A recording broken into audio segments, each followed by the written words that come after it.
घूंघट के पट खोल भाग 2। प्रस्तुति श्रुति लेख निहारी का आनंद।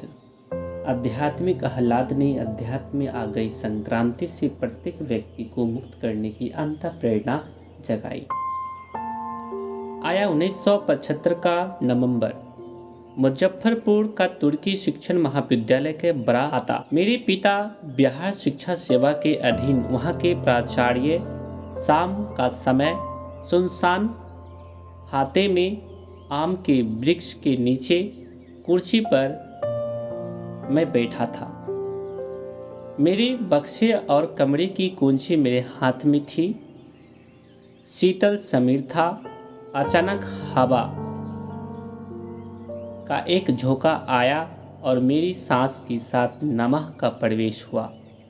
सांस निकली तो शिवाय निश्चित हुआ। अकस्मात अपनी बचपन की भाषा मेरे मुंह से अकबकाहट के कारण निकली। रे रे अकड़े तक खोजत रहनी है।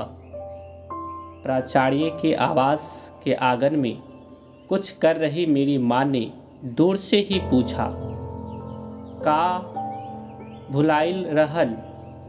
अकबकाहट में हाथ की चाबी जमीन पर गिर गई थी। माँ की आवाज़ सुनी मैंने अवश्य, लेकिन उत्तर नहीं दे सका। इसी बीच झुककर मैंने घास पर से चाबी उठा ली थी। तब तक माँ ने फिर पूछा। मैंने उत्तर दिया, चाबी गिरल रहल ह, मिल गई। यह उत्तर बिना सोचा समझा था। इस वाक्य में कोई निहितार्थ नहीं था। प्रारंभ हुआ श्वास पर अजबा जब। अभ्यास पुराना था, मिला मंत्र नया था, गुरु नए थे। साथ में शुरू हुआ चमत्कारों का सिलसिला। 1975 से लेकर 1990 तक देवी शक्तियों से संपर्क होता गया। उलझने आती रही। मात्र एक घटना आपको बताता हूँ, फिर कहूँगा आपके विश्वास के योग्य नहीं है। सही भी है। जाके पाँव ना फटी बिबाई, वो क्या जाने पीर पराई। मेरे आवास पर वर्ष 1980 से महादेव की एक तस्वीर के सामने अक्सर चमत्कारिक घटनाएं लोगों के समक्ष हुआ करती थी। बड़े अधिकारी भी आते और कुछ सामान्य लोग भी। इसका शहर में शोर था। वर्ष 1983 में एक रविवार को मेरे एक सीनियर उम्रदराज दंडाधिकारी मेरे यहाँ आए। उनके साथ उनका अनुसेवक भी था, जो एक थाली में कपड़े से ढक के मिठाई, बिस्कुट और फल लाया था।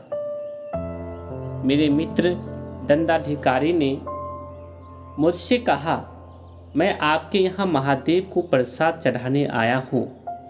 मैंने कहा, यह मंदिर थोड़े हैं,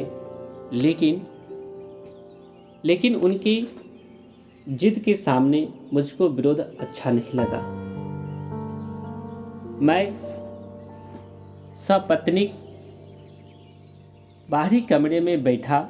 मैंने कहा, जाकर चढ़ा दीजिए। उन्होंने प्रसाद चढ़ाया और आकर मेरे साथ बैठ गए। लगभग 5 मिनट बाद मैंने कहा कि प्रसाद ले आइए। वह लेकर आए। प्रसाद में परिवर्तन था। कुछ और तरह की मिठाइयाँ आ गई थी और बिस्किट का पैकेट बदला हुआ था। उन्होंने प्रसाद का थोड़ा हिस्सा मुझे दिया और मेरे अनुरोध पर भी नहीं बैठे। दूसरे दिन कचहरी थी। मैं संध्या 4 बजे अनुमंडल न्यायालय के उपरांत अपने कक्ष में बैठा था। थोड़ी देर में अनुमंडल पदाधिकारी भी मेरे कक्ष में आए। मेरे कमरे में 4 दंडाधिकारी बैठते थे, जिसमें एक वो भी थे जो कल मेरे आवास पर आए थे। अनुमंडल पदाधिकारी के बैठते ही उक्त वरीय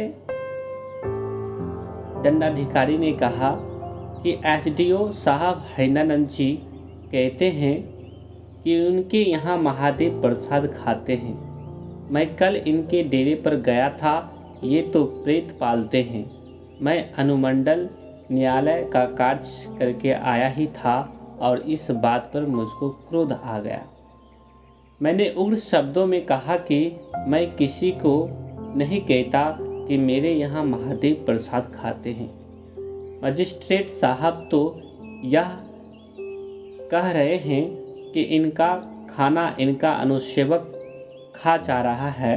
मेरे क्रोधयुक्त शब्द लोगों को गवारा नहीं हुए। दंडाधिकारी ने पुनः क्रोध में कहा, अगर आपके यहाँ महादेव प्रसाद खाते हैं तो सिंहेश्वर मंदिर में चलकर प्रसाद खिलाइए। मैंने कहा, सिंहेश्वर मंदिर में भी प्रेत प्रसाद खा सकते हैं। उक्त दंडाधिकारी ने उत्तेजित होकर इसका विरोध किया और कहा कि श्रृंगी ऋषि द्वारा वह शिवलिंग स्थापित है, वहाँ प्रेत नहीं जा सकते। मैंने कहा, आप गारंटी दीजिए तो चलिए। करीब 4-5 मजिस्ट्रेट, कुछ कर्मचारी सिंहेश्वर मंदिर की ओर चले। रास्ते में मिल गए शमशानी मित्र और नेता को अपनी गाड़ी में बैठा लिया और आवास से पत्नी को भी संग कर लिया। उस समय अनुमंडल पदाधिकारी उस मंदिर के अध्यक्ष हुआ करते थे। अब अंधेरा होने लगा था। मधेपुरा से सिंहेश्वर मंदिर लगभग 6 किलोमीटर है। मंदिर पहुंचते ही पुजारियों ने घेर लिया। मैंने रास्ते में 20 रुपए के 50 रसगुल्ले मिट्टी के बर्तन में खरीद लिए थे। मंदिर में प्रवेश करते ही मैंने मुख्य पुजारी से थाली का अनुरोध किया। तुरंत बड़ी सी थाली आ गई। मैंने उन्हें ही मिट्टी के बर्तन से रसगुल्ला निकालने को कहा और आग्रह किया कि गिन ले कितने रसगुल्ले हैं। रसगुल्ले गिनती में 50 थे। मंदिर के भीतर बाहर बत्तियां जल रही थी। बिजली की बत्तियां से मंदिर सुहावना और आकर्षक दिख रहा था। मंदिर के भीतर भी कई ट्यूबलाइट जल रहे थे। मैंने पुजारियों से अनुरोध किया, लोग बाहर चले और पट बंद कर दे। इसका हल्का विरोध हुआ कि भोग के समय पट बंद होता है और भीड़ भी बहुत है। मैंने कहा, आप खिलाएं तो पट बंद और जनता खिलाए तो पट बंद नहीं। आखिर दर्शक और हम लोग बाहर निकले, साथ में सभी पुजारी भी। मंदिर के दोनों पट बंद हो गए। मेरी और मेरे साथ अन्य पदाधिकारी भी थे और किवाड़ों की फांक से मंदिर का भीतरी हिस्सा तेज प्रकाश में साफ दिख रहा था। प्रसाद की थाली और शिवलिंग सब कुछ मुझे कुछ आता जाता नहीं था। अपमान और बेइज्जती के भय से मुझे कुछ सूझ नहीं रहा था। मात्र 8 साल पहले सांस पर नमः शिवाय आया था। बस घबराहट में मैं नमः शिवाय भूल गया। इस स्थिति में मेरे मुंह से धीरे से निकला, बुढ़ऊ इज्जत रखिया।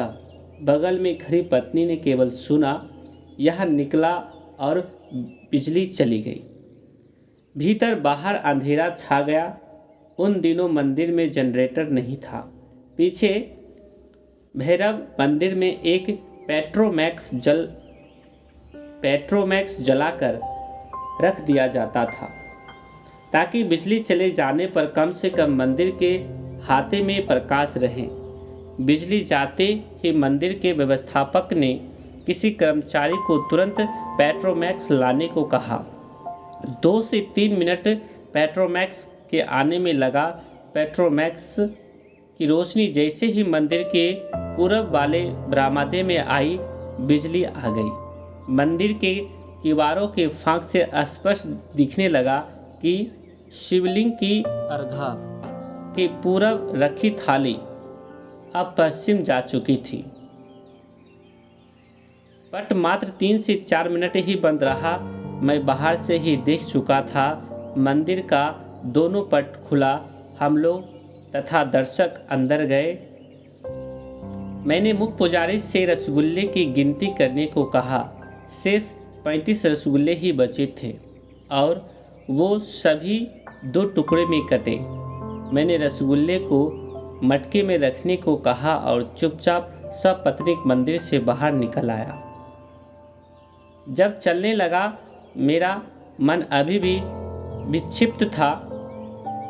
मुख्य पुजारी ने मुझसे कहा, प्रसाद नहीं दीजिएगा। मैंने कहा, शिव का प्रसाद खाने से आदमी दरिद्र हो जाता है, किंतु पत्नी के दबाव में मैंने प्रसाद बांट दिया और सबने सहर्ष ग्रहण किया। सभी भाई बहन को मेरा प्रणाम। इसको आप शेयर कर दीजिएगा। चैनल पर नए हैं तो सब्सक्राइब कर लीजिएगा चैनल को। उसके बाद बेल आइकन को प्रेस करेंगे, इससे अगले वीडियो का नोटिफिकेशन सबसे पहले आपको प्राप्त होगा। नेक्स्ट भाग 3 सुनने के लिए चैनल पर नए हैं तो सब्सक्राइब कर लीजिएगा चैनल को। धन्यवाद।